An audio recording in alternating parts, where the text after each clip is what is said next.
question is, I want to know, I have two questions. One is your feelings about incorporation, and the second one is, will you guys follow the 20% rule? No waiving it. Okay, do you want to explain what the 20% rule is for those of us who don't know? The 20% rule is, say like, okay, you want to incorporate.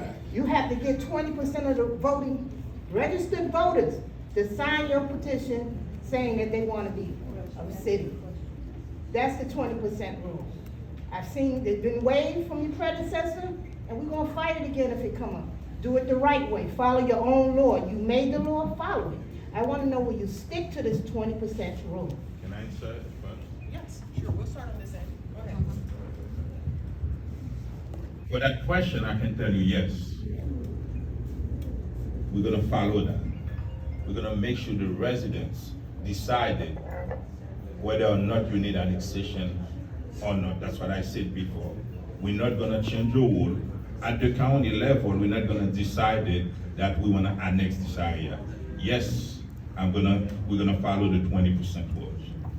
Okay, so I think she's referring to incorporation. Incorporation, Rather yeah, than- yeah, Okay. incorporation. Go ahead. Exactly. So for several years now, we've been fighting for what I call inclusive and responsible development. I believe that the citizens, there are some decisions that the citizens and residents must make. In order for you to decide for the incorporation, it's your choice. We have to respect the rule. We cannot let others to make the rules for us. So I will respect it. And then if you look at my record, for years I've been fighting for residents to make their own decisions. Your own decisions. And I'm glad to see that we all got together, we pulled together, put all resources together, walked the streets to make sure that we got the vote. We will follow and respect the 20% rule. We have to respect your will and then make sure that everything that's done in this district, you make the decisions, not the developers, not other people.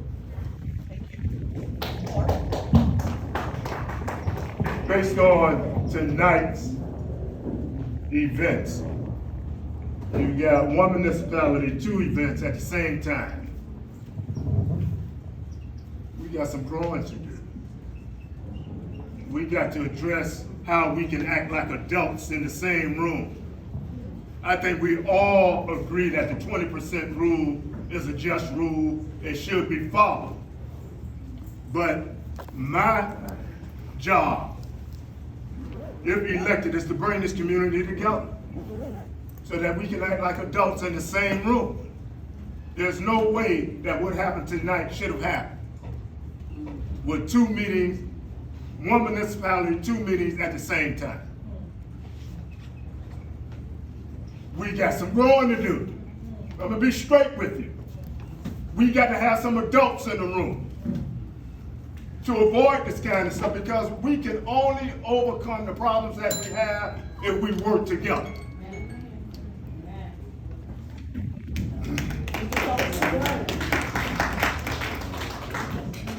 I have been hearing a statement about, we're gonna talk to you, we want you to get involved. I can only go by the current record. The current record, there's 3 apartment building and a school coming up in this district, and you didn't have anything to say about it. And it's going on, it's already approved. The developers are going to build high-density towers, apartment building, right in Biscayne Garden without your approval. Okay, so that issue about the talk, or we will get you to approve it, we will come to you. There is a record that didn't come to you, it just happened. And there are 6 more applications to grab your lane here. Okay, so there's 8,000 units coming up. You see where the dump is? There's a big apartment coming up there. There's another apartment coming up across the street.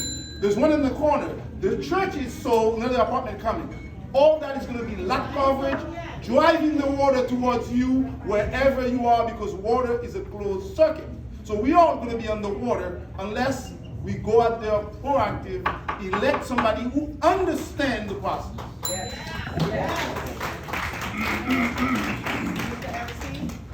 Let me say this. I was here in Biscayne Garden. I heard the conversation. I did give the dialogue to the people that came to me about incorporation. I did say, I don't see where you're gonna get the votes. I don't see where the community would support it. But I think as a leader, sometimes you create more problems for your community than you understand. As a leader, you can't create the division and divisiveness.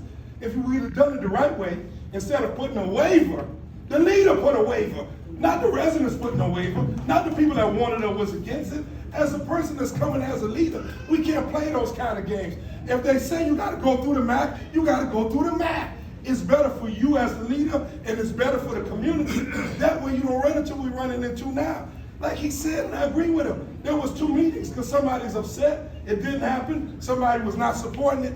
It can't be that way. The way we're gonna come together is with leadership, people that need to understand if we do it the right way, you bring the community together. That's important. If it's me, I'm not giving no waivers.